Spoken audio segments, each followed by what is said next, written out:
Welcome to Creating Better Products, where we explore the real world stories from product leaders, not just their successes, but also their failures and their lessons learned. You will get practical tips that you can apply tomorrow. I'm your host, Sabrina Mach. I have almost 2 decades of experience and I love learning from others. This is why my mission is to share the stories of amazing product and design professionals with you and the world. And today I have a wonderful guest, Iolao Cocco, and we will talk about the value of cross-functional product teams. Having the three minds of product design and technology come together to create better products. Now you might say, isn't that normal? Don't all companies work like this? I mean, if we talk about product thinking and product mode, you should have this kind of team setup. And that is true. But many established organizations are still on their transformation journey from project to product mode. And not all teams have this setup. So today we have Iolao Cocco. And Iolao, you have been working in one of those established enterprises, and you've been in a unique situation of experiencing both the project mode or the more siloed approach where the collaboration didn't happen quite as we would love it to happen. And at the same time, you were part of that magic cross-functional team where product design and tech comes together. So today we'll hear about your experience and how that was different. So thank you for joining me today. You're welcome. I'm very happy to participate. Yes, and Iolao, you've got, I believe, like 15 years of experience in user experience, focusing on e-commerce and enterprise products. So hence that experience of seeing still the more siloed approach versus that cross-function approach. And you focus on kind of all aspects of UX, but with a specialization on user research and conversion rate optimization, and with a special focus most recently on B2B products. And I believe you've worked for quite an exciting organization that has physical products that they are selling. VF Corporation, they're actually making footwear, physical products like the popular brands Timberland and Dickies and our Vans. So welcome to the show, and I would love to hear a little bit more about your background, your journey, and what's taken you all the way until this conversation today. Thank you. So yeah, that's true. I have 15 plus year of experience in this field in UX. Actually, I've started in a pure digital company. It was basically a European retailer, which was very digital. It was absolutely digital. So I managed to actually look at two different, phases of the same thing. One was very digital, where all the processes of Agile and Scrum were very, very well implemented. And this other company, VF, where basically they produce physical products. That's their main goal. But they wanted to do the digital strategy themselves, where actually Scrum, Agile, and other techniques weren't really absorbed 100%. You might find the Scrum Master, you might find the product manager, yes, but actually having a person dedicated to that and implementing the strategy or the methodology 100% is completely different conversation. In particular, at VF, I managed to work in two different projects at the same time. One was B2C phased, and that one had actually a very not well implemented agile methodology. So it was more like a waterfall, which wasn't really fast, had a lot of problems in politics with a single product manager, as most of the time, Scrum or SAFe methodology put like one person dealing with that. In the other one was a B2B project, where actually we had three minds, which were basically driving more or less the product, all the three of them. One was engineering, one was the product manager, which was basically like the prioritization person, and design, which was me. Every one of Amazing. us were basically the head of their teams. But in that way, of course, the approach was completely different. So you got to see both worlds at the same time. Yes, it was more like being an expert of a CRO. I would say it was an A/B test, almost like directly an A/B test. I could see like one thing moving very slowly, and for a small project on one side, and on the other side, I saw big things happening very quickly and Yeah. very efficiently in the other side. Can you tell us, does it really matter? Like, do we have to follow the perfect product approach of multidisciplinary teams? Does it really bring that value and that benefit? I would say yes, like methodologies like Agile or SAFe, which is Agile for bigger corporation, or Scrum. I think they are very well designed. I graduated to computer science, so actually we studied that even before Agile was popular.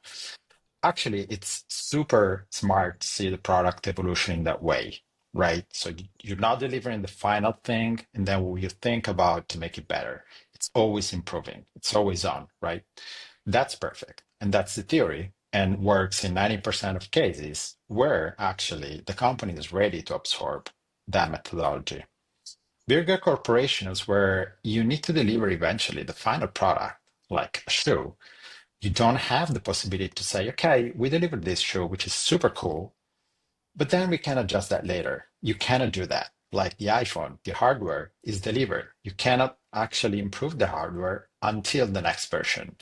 So this mindset is very, very, part of the DNA of the company of delivering something that eventually needs to stay there.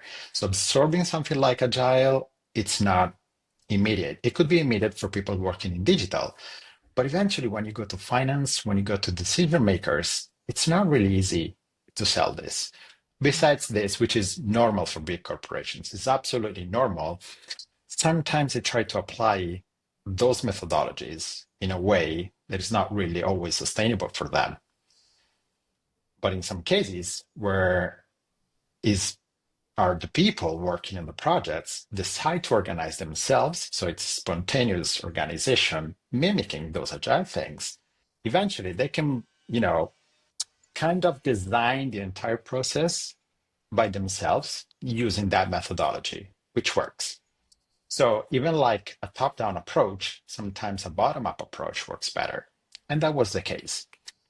If I have to say what worked very well, actually, what was the main difference between a top-down approach, so an agile organization, which was decided from the top. You have to be agile. We need a scrum master. This the ceremony. These are the conversation.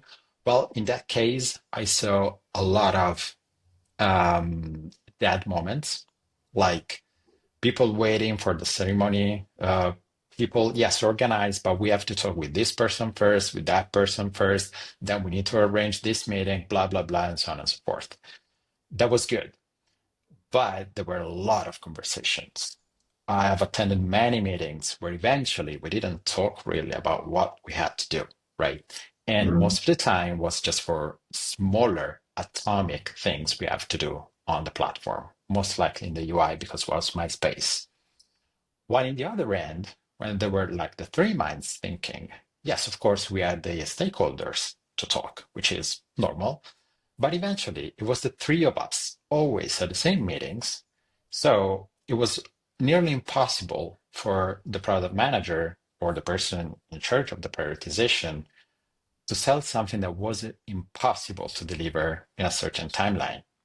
Plus, the great advantage was they didn't have to plan to involve UX or engineering because we Mhm. were always part of the conversation. This was, and on one side, so the second part with the three minds, we had to deliver an entire product from scratch. Okay. The other one was more like delivering smaller upgrades, which could be like smaller components of UIs, smaller journeys and micro journeys, which could be like, I don't know, a quick buy button, which is trivial, right? Almost trivial, but it's not an entire product from scratch. You know what I mean, right? It's completely Mhm. different. And was that because just by the nature of those two products, so one was more mature and the other one it was more new that you were starting, or what led to that like micro focus versus the more end-to-end journey focus? That's of course because the e-commerce B2C was, of course, mature. In Yeah. general, e-commerce now are mature enough just not to reinvent completely an e-commerce journey, right? It's always the same. So this is the reason why one was focused on smaller things, and the other one was a completely new product, B2B, for the company. Wow. So you Oh, started from scratch with the three minds of product design and tech coming together for the ideation, looking at what should this new product be and how should it work? exactly. Exactly. The mandate was clear, was coming, of course, by the senior management. There was an investment. There was tons of conversation. It was all a thing, of course, our boss had to do to get the funding internally on the company, which is, of course, how it works. But at the end of the day, the final goal was to have a pure autonomous and self-service approach on B2B. So this just to say that eventually was very, very UX driven. Not driven because we had to make decision and our decision were more important than engineering and product. It wasn't like this. Driving meant every single mind had to think on the final goal, right? Mhm. So that's why it And also was important to have, I think, the three minds talking together. and when you say UX driven, what does that mean? It means that basically wasn't really coming from, okay, we have a technology, we have to make it nice or more usable. Was more like we have a user problem. We need to find a user solution, no matter the technology.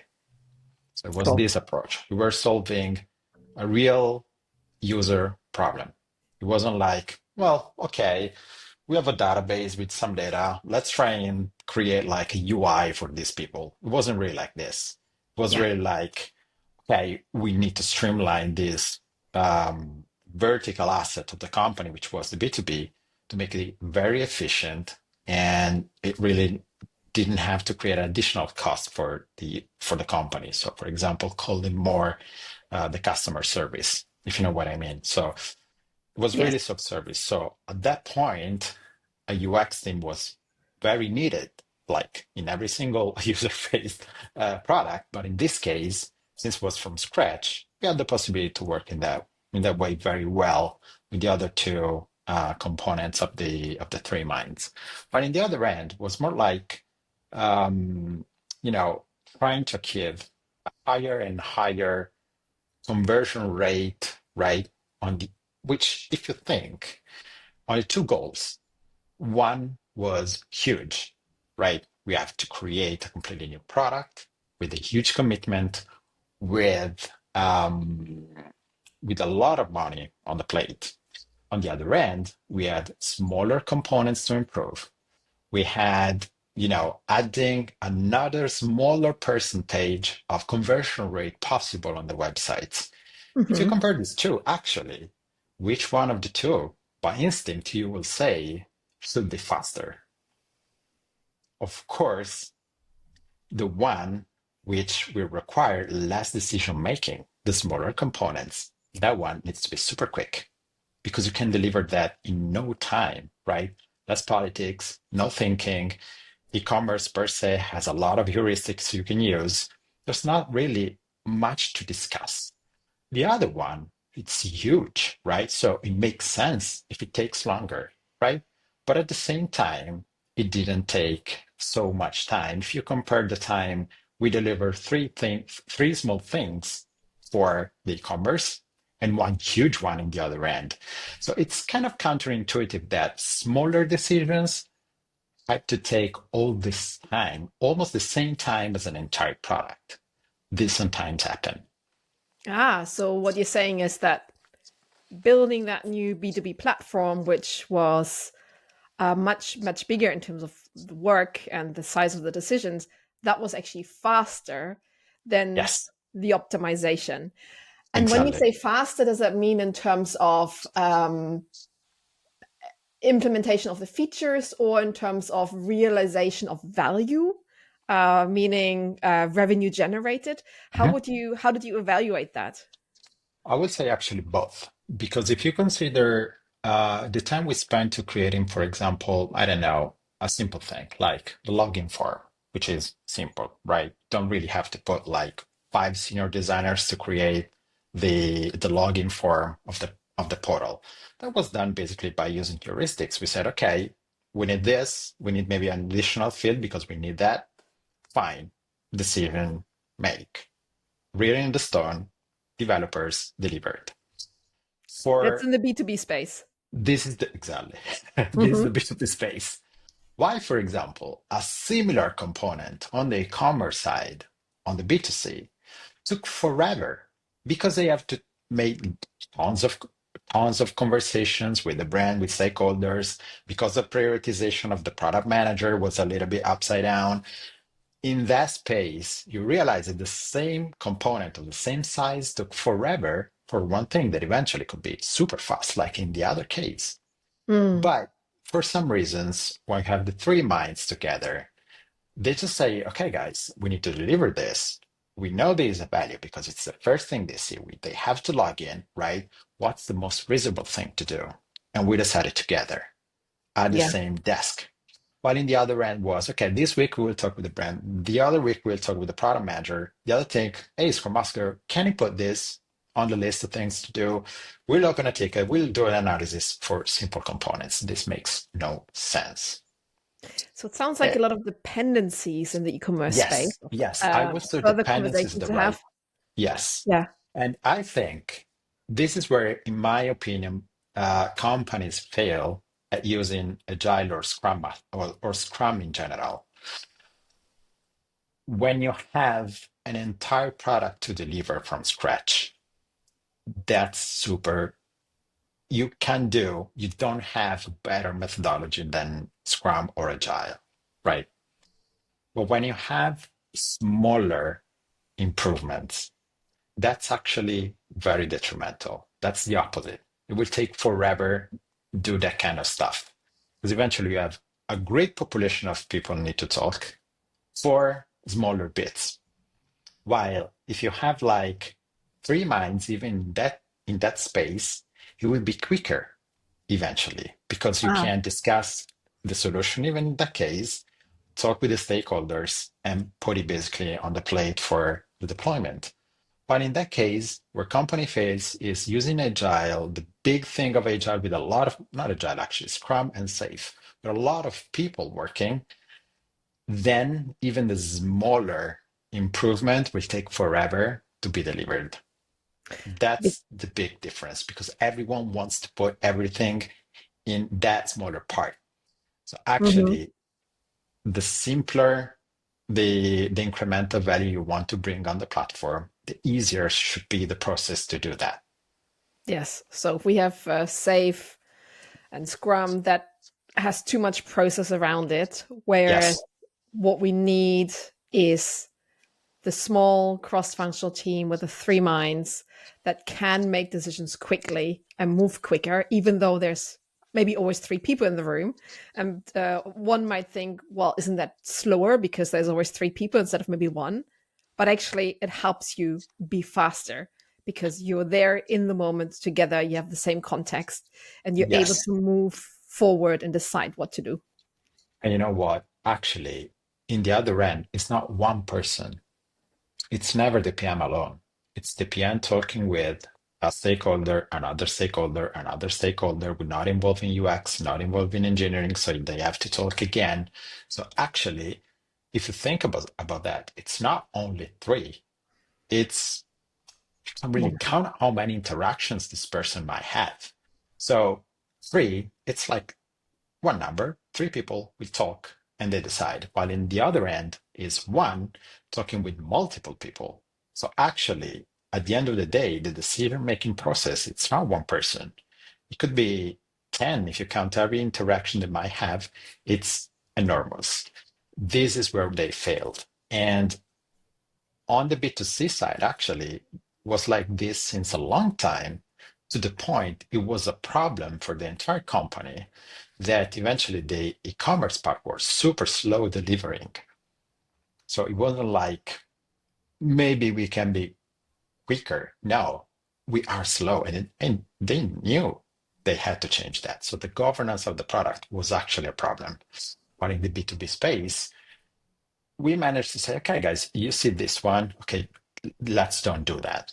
Can we try this one, this new thing where we think the product is not one person, but three minds together, and eventually worked. So the company recognized the challenge in the B2C e-commerce space, and they gave you the freedom in the B2B space to Correct. experiment and try a new approach and prove that by taking that smaller, leaner team of the three minds, you're able to create value quicker and bring it to market quicker. Correct. Exactly. Did you share that back to the organization? We That did. success. How was that received, and how was the feedback from the organization to the increased speed and value that you created? Yes. So actually, they were very, they could see the results immediately. So there was no hiding, no explanation to be given because eventually it was actually exactly like that. Um, Fitting that conversation into the B2C wasn't immediate and probably still ongoing because of company transformation in general. Companies are not going through like transformative times in a positive way, if you know what I mean. So maybe they had to prioritize something else by, simplifying the organization, if you know, if you know what I mean. So for their priority was different. It was more like, okay, we don't care. We just do CRO, not decision makers because no one decide. So we just do A/B test. Right. That was the approach. So they wanted to switch the B2C from a product organization to a managing organization of What does e-commerce. that mean to a managing organization? It means that in a phase, we were the owners of the e-commerce platform. So the Mm-hmm. e-commerce platform was a product we owned. So we had product managers from master, blah, blah, blah, and so on and so forth. They decided to look at the e-commerce B2C thing like something we don't own from a technology perspective, but as a service, which means in your company, you don't really need developers to do the work on the e-commerce, but you probably need more people managing the e-commerce, like managing the content, managing like the improvement of a smaller bit. That was more the shift. If you shift in that way, you probably don't need like a proper product team to make the product evolve, the digital product evolve in that sense. To give you like a shortcut, think of you are the developer working with Magento, you have to do the developer all by yourself. The day after, you switch to Shopify. You Mm-hmm. don't really have to care about, releasing upgrades to your platform because it would be Shopify doing that. That is true, and I feel I might be falling into a rabbit hole, but now. Um, any e-commerce platform is more than keeping your technology stack up to date. There is changing customer expectations, different ways of engaging. If we think about recreating that feeling that a brand creates offline in the digital store, Mhm. it's not easy. No, Um, it's not. so I do wonder. I guess sure you can switch to Shopify, and that might not be bad at all, but you still need to develop your product in the sense of it is your sales channel of your physical products, so it plays a pivotal role in customer retention, creating that Agree. great experience. So I find that really interesting on that shift of how the digital Mhm. platform is viewed. And I guess one can do that, and it's a potential strategy approach. I wonder what that means in the long term for the quality of customer experience that people would Of have course, when using the platform. 100% agree. Again, is a company which had to make very strong decisions, okay, because they were in a very difficult situation from economical perspective. So in they had really to make short-term decisions. Okay, not blaming anyone. It was just something to do, right? You sometimes have to plan for the future, but sometimes you really have to do something now to solve problems now. They've been in that situation. They had to cut costs, if you know what I mean, and they had to focus on something like this is a channel we use, just like brick and mortar stores, physical Mm, stores. We have digital titans, we have Amazon, we have Zalando, fine, and we have our own channel. Okay, let's use this as our own channel. We don't care because of tough decision they have to make. But besides that, they recognize eventually that our approach was different on the B2B. yes. If the e-commerce stayed in the space of we had a product that we want to evolve, probably yes, they might want it to go in that direction, but eventually it wasn't the case. Okay. Big It enemy was. of corporations, like every company, is politics, right? So if you ever worked for bigger corporations, there's a lot of politics, which is normal because there's a lot of people talking. Politics is part of the game. It's not a bad thing. I'm not saying it's a bad thing. It is part of the game. If you have an equation and you work for a corporation, you have to put in your equation the politics. If you remove that, you're committing an error. You're Mm, going to make mistakes because politics is part of that. It's part of the game. You can't say no. So, besides that, eventually, I think it was a big lesson for everyone because the product was delivered in 1 year. We had time to do plenty of user research, plenty of tests and prototypes. It was literally, I think, the dream job of a person working in UX and design because mm, we applied the academic process of creating a product. It was amazing. yes. So in the end, the value for the company was really getting faster to value with this approach. So there's a clear benefit for the company. Yes. How was it different for you as an individual? Mhm, Because sometimes you can have something that is great for the company but doesn't feel so good for the individual. How mhm. was it for you as a person? So it was interesting. Like it's a little bit different role for a UX leader in that space. I believe it's the right position for the UX person, right? Don't get me wrong. It's a little bit new, right? Because you are really part of the decision at that point. It's not really, you can't blame anymore the product owner or the product manager, and they can't blame you because you were slow. It was different. Negotiating the deadlines, for example, was way harder. You cannot push Mm, back.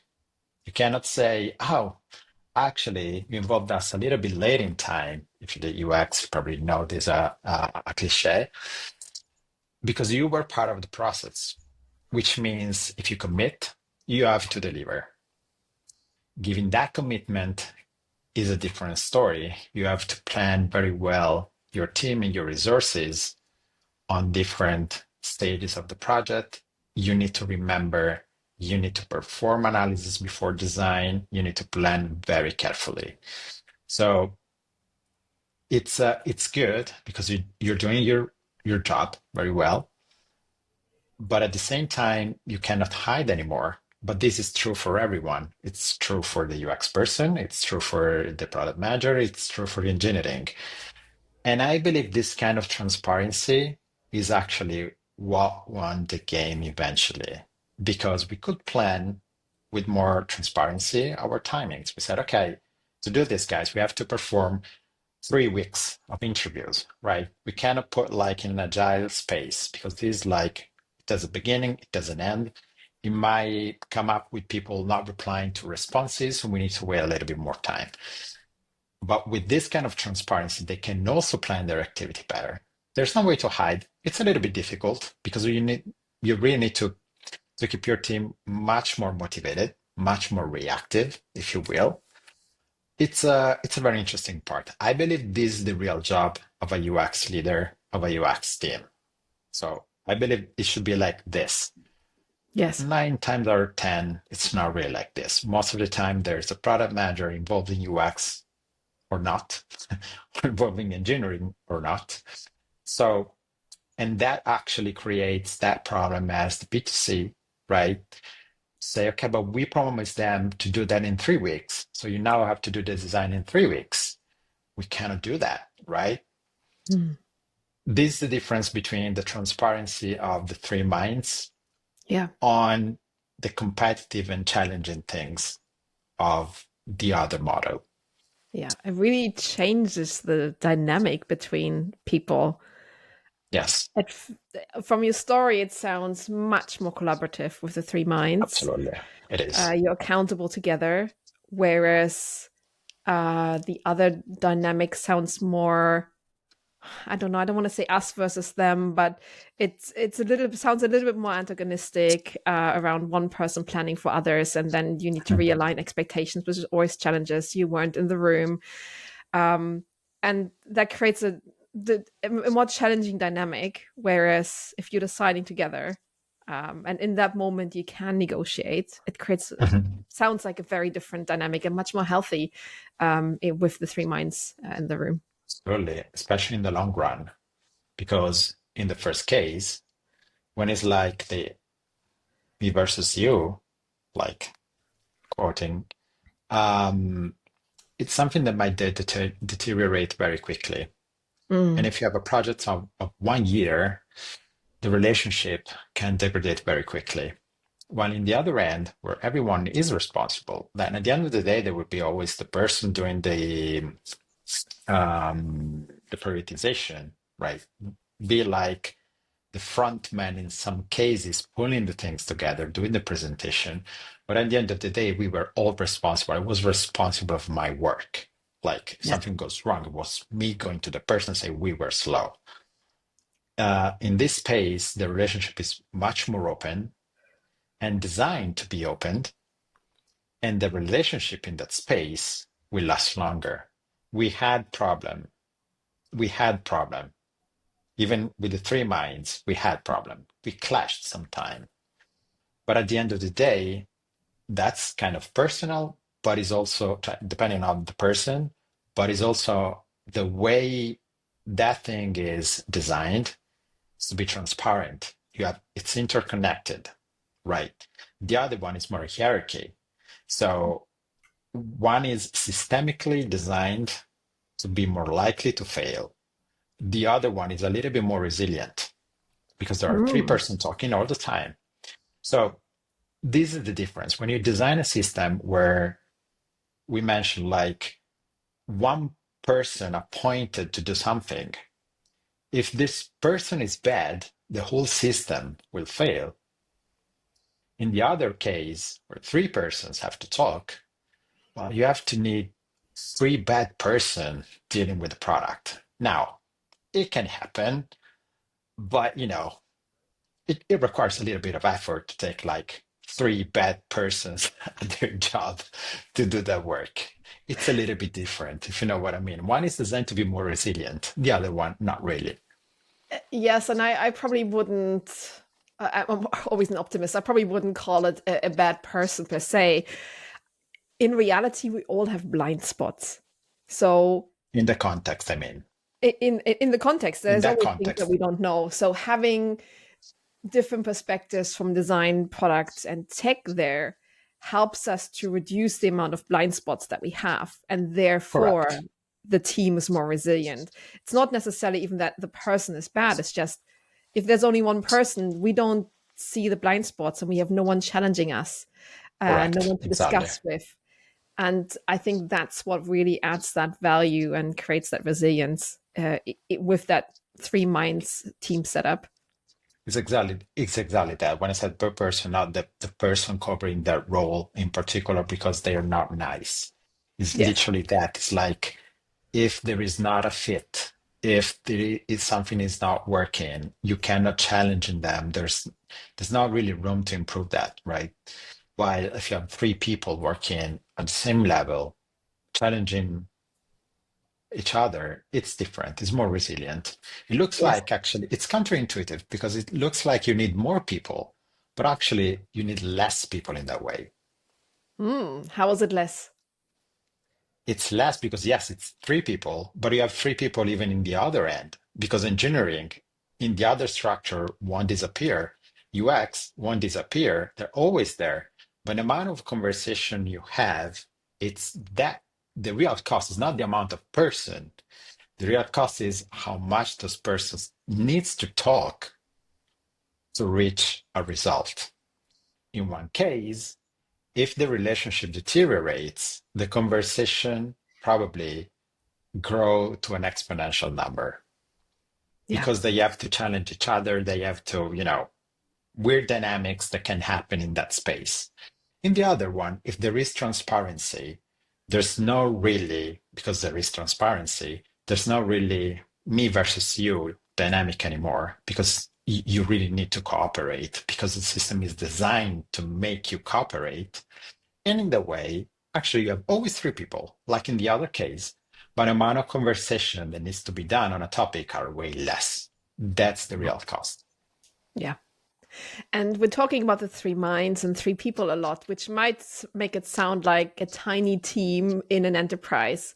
Was it just the three of you, or was there supporting teams around that that you collaborated with?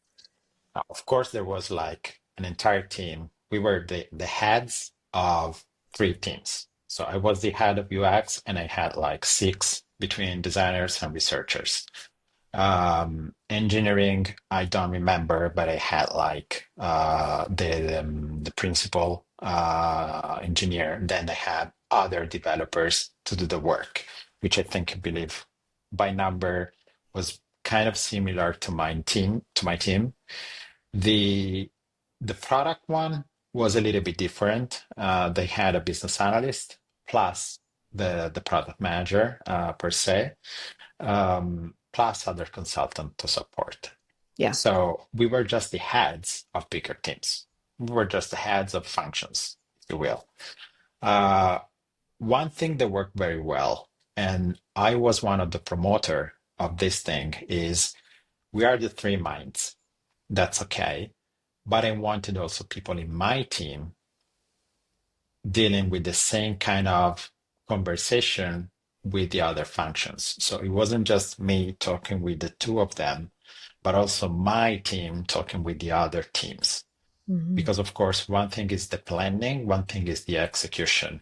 So I wanted to remove the barrier of me being in conversation like, oh, we want this button blue, we want this button red, doesn't matter. I mean, of course, matters, but it's not a decision I have to make.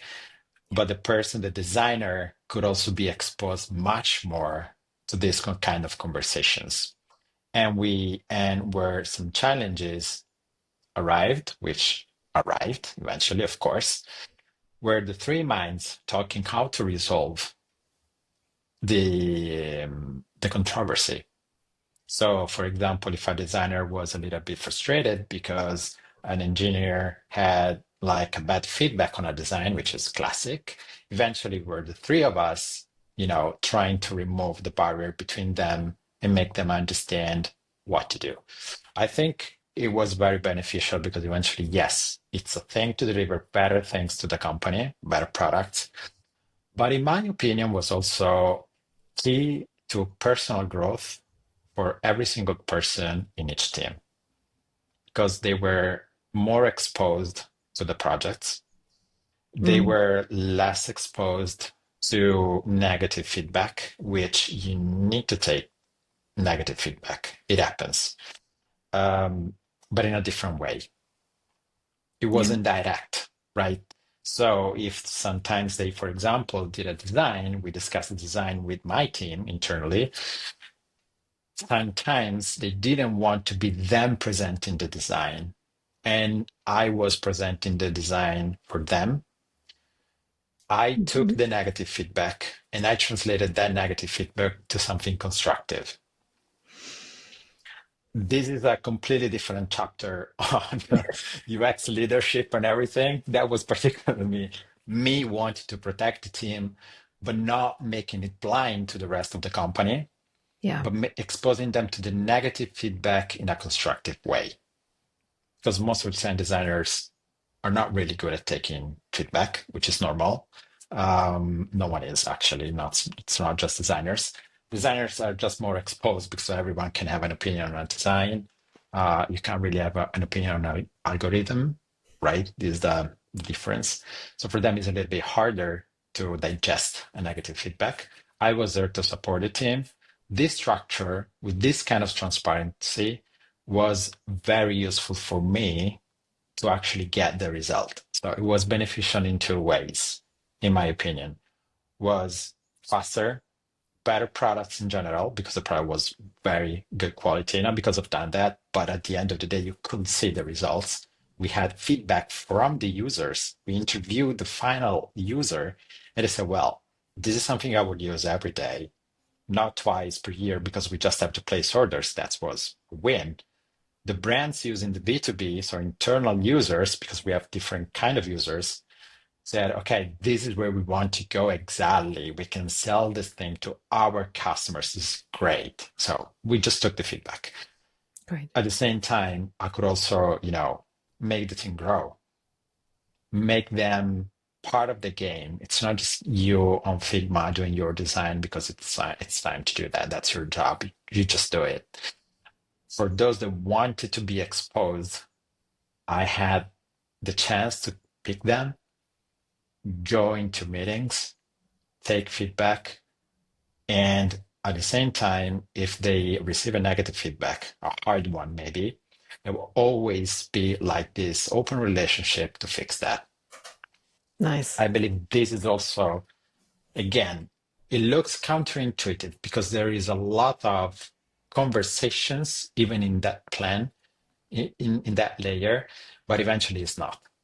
Mm. Because it's better to talk twice in that sense and fix a relationship between two people that need to work together, rather than making them clash, silence, and make the relationship rot and not Mhm. deliver anymore. That's why it also is more resilient. Yeah, amazing. So that this setup really provides a different space for people coming together, collaborating. You're able to be the shield for your design colleagues who are not ready yet to take feedback, whereas others who want it, they can step out, take that feedback, and if it's too hard, you're still there as the support. But with that setup, it's much softer how all this happens Yeah, than in the traditional project setup. yeah. We weren't siloed. We were like more like siblings rather than cousins. Nice. So I really hear that this setup is very different. Um, what has made you what kind of principles have made you successful that maybe others who are have the pleasure of working this setup that they can follow to be also successful in this space? I believe in one word is transparency, right? Transparency and trust of the team. How does one do Um, that? These are like two very big words. I love them. yes, How can I be transparent? How can I get my team to trust me? I so transparency with your peers. I think in that way means be clear since the beginning and involve everyone since the beginning in every activity.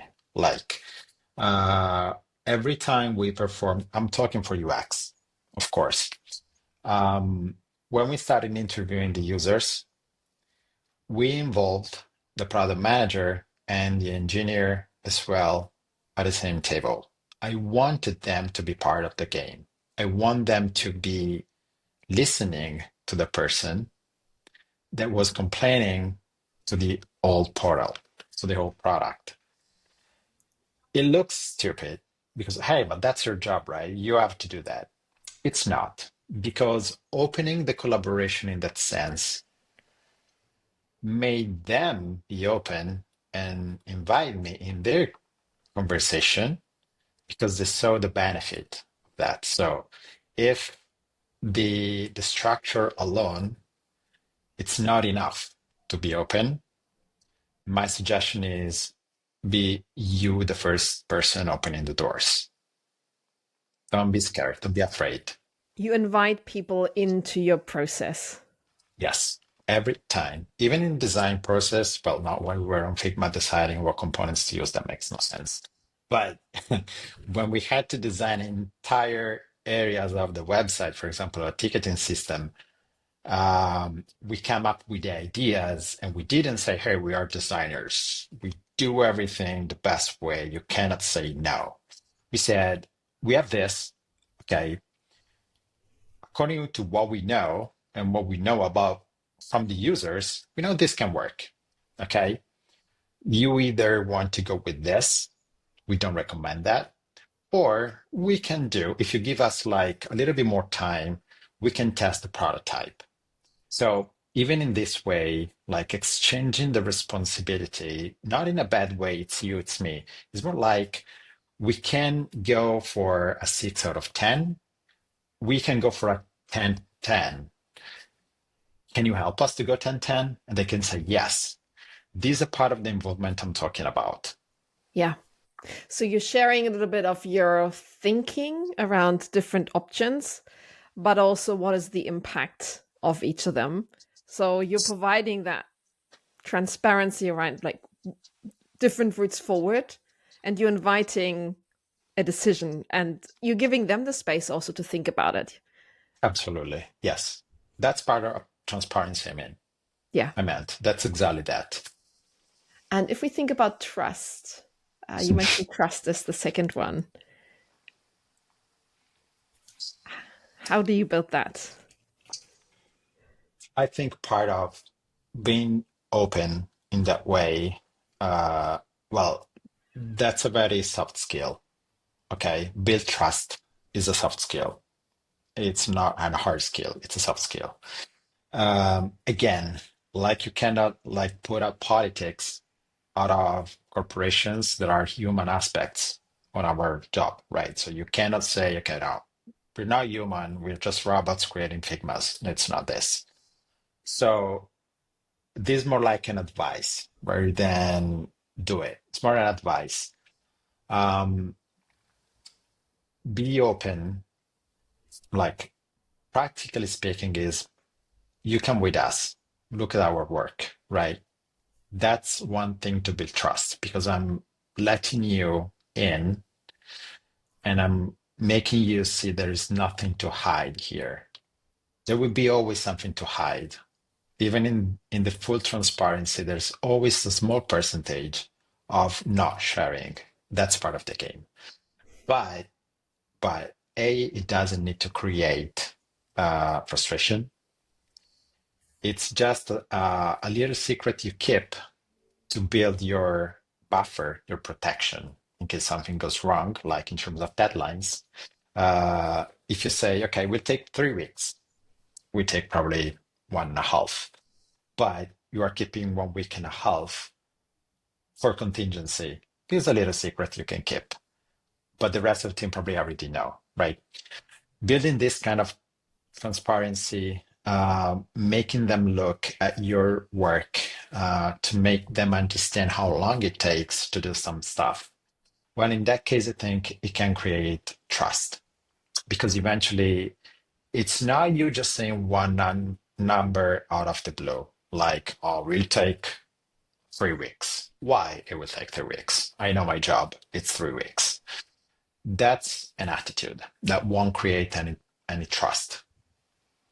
If you make them look at your work, maybe not the single ticket, maybe not the single timeline, maybe not everything, but you make them see what happens, you can start and building trust. That's my way to do that, at least. Thank you. Really, really great examples. Thank you for sharing. I wonder if you have a tip for people who are working in an environment where we don't have the three minds, who might be working more in that e-commerce space, who've now heard you talking about trust and transparency and creating that space of meaningful connections and collaboration. What is your tips, your advice to them to navigate the more siloed approach? Is there something that they can do to bring maybe some of those ideas into that space?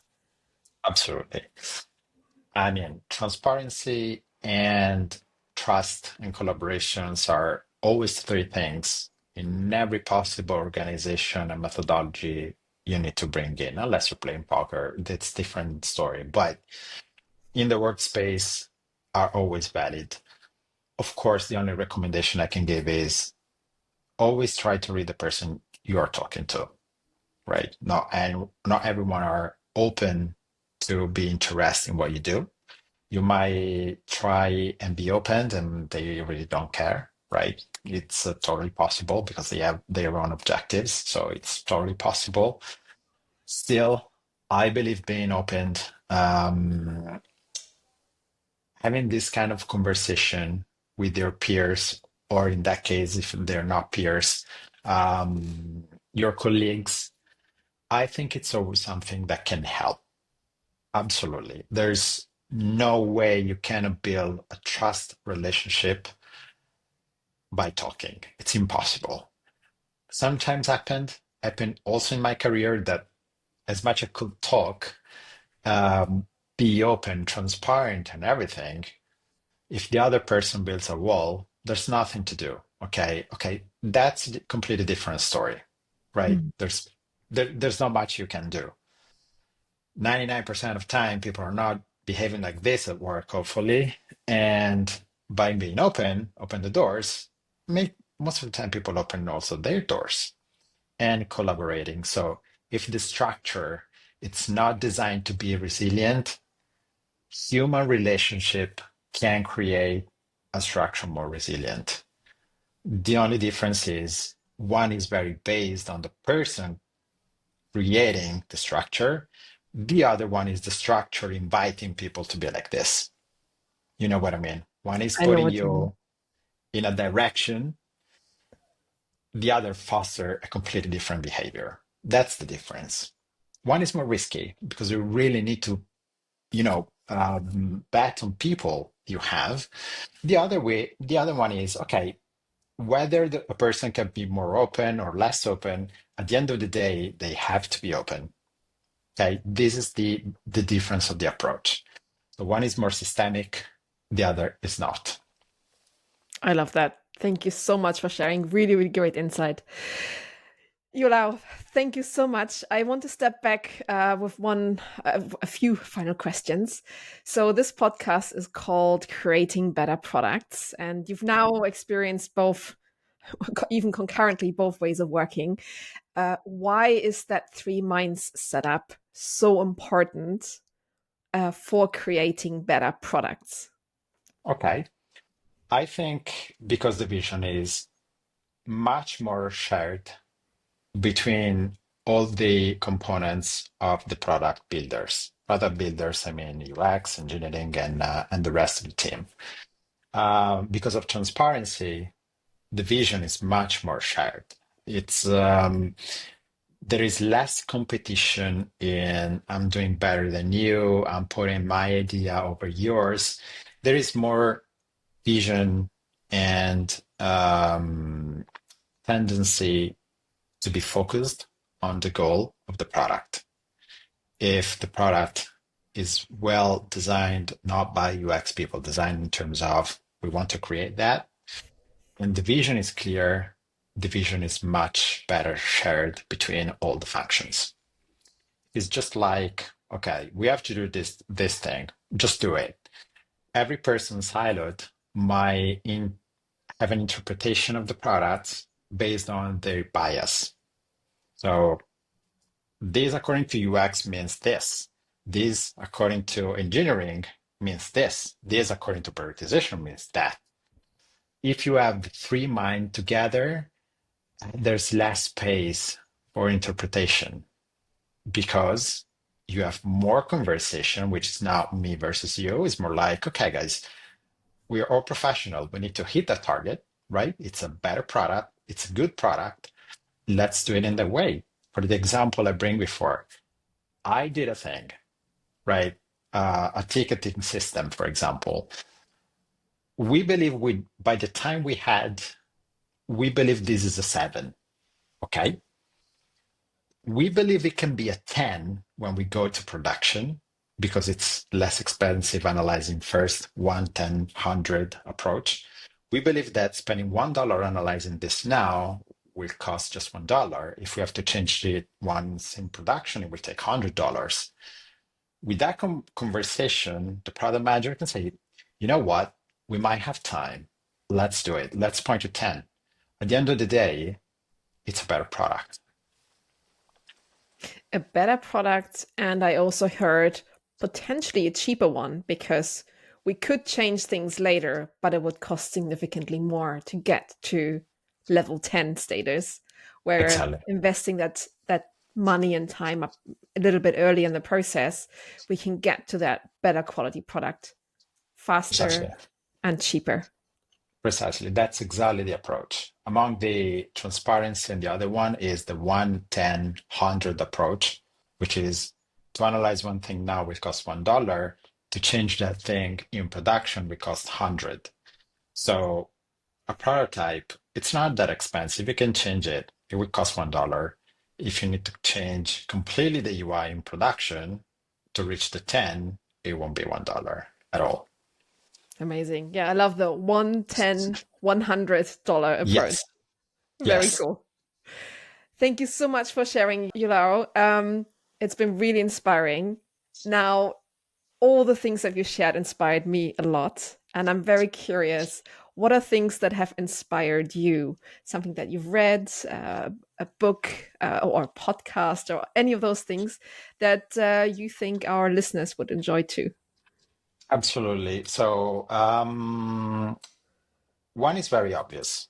It's not really on the design aspect of the things. It's not really how products work. It's more like analogic, if you will, and is Thinking Fast and Slow by Daniel Kahneman is a masterpiece, super famous, that actually all the Kahneman work and Tversky work was actually a great inspiration for me. Since the academic time, it was very inspiring because you are kind of playing with something that is not systemic. Like you're not creating a system to make it work somehow, but you make it work either if you have the system or not. So it's more like a reading for you to understand where you are using the fast thinking or the slow thinking. And in that way, might help negotiating a little bit better your position with the others, how to play a little bit better with, okay, I will open my doors, so you will open yours, this kind of stuff. At the end of the day, it's fine where corporation top down use a methodology. It's fine. But at the end of the day, whether methodology you use, it will be always people in that methodology. So the more better person you have, the better person they know how to talk and resonate with others. It doesn't really matter what methodology you use. So that's why I think that book can help a lot in the relationships with colleagues, with ourselves, if you will. I don't want to be too, philosophical, but at the end of the day, I think it's a very good reading for everyone. It's a really good read. I totally agree. Nice. Any other books, or that's the one must read thing for you? For designers, for designers, there's plenty of book. Um, My favorite one, again, because I don't like the iterations, the updates, and everything. We are humans. We don't evolve in 100,000 years. So probably even if it's an old book, I always recommend to go through that is the Psychology of Everyday Things. from Donald Normal. That's another classic for designers. Again, it's very academic. It's an old book, but it says everything. I believe every single book that came after, it can be a synthesis of that. It can be like a simplification of that. But at the end of the day, the human brain interacting with things, I don't think it changed much in the past 40 years. So I believe that one is very inspiring as well. I agree. Although I'm not sure I agree on that it's theoretical or academic, because I think that's the book where he's obsessed about doors and Mhm. the bad design of doors. So I I totally empathize with it because I keep encountering doors and I think back to the book and I'm like, It's true. I mean, 20, 30 years later, and people still design bad doors. Yes. So I think back to that book a lot. It's academic because it's not telling you how to design doors. It's telling you how to approach to solve the problem. That's why it's academic. While if you buy a book that tells you, oh, don't design this thing like this, design it like that. Oh, yes, it's knowledge, but it's not really something you are absorbing one day is a button. We are designers. One day is a button. What happens if we have to interact in a 3D space? It's not a button anymore. So start to use to, read things too tied to the current state of things. It's harder for you to adapt. I think that book from Donald Normal will help you have the right tools to face every possible iteration of the world. That is true. Iolao, thank you so much for all the things that you've shared. One final question is, where can people find you? People can find me on LinkedIn, digitally or physically. Physically, I'm in Italy.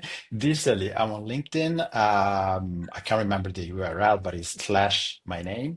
I sometimes write something on Medium. Not really lately. It's Yolmao, which is Iolao with an M between the L and the A. Mostly there because eventually it's all LinkedIn stuff, and that's where I share my thoughts sometimes. Amazing. Thank you so much for joining me today. It's been really, really inspiring. So thank you. Thank you, Sab, and have a good rest of the day. Thank you. And now a question to our listeners. Actually, a question to you. What is your experience in working in a cross functional team? How did that feel different to the more fragmented and siloed ways of working? How have you been able to make this successful? What were things that were challenging, unexpectedly challenging with this setup? I would love to hear about your successes and failures.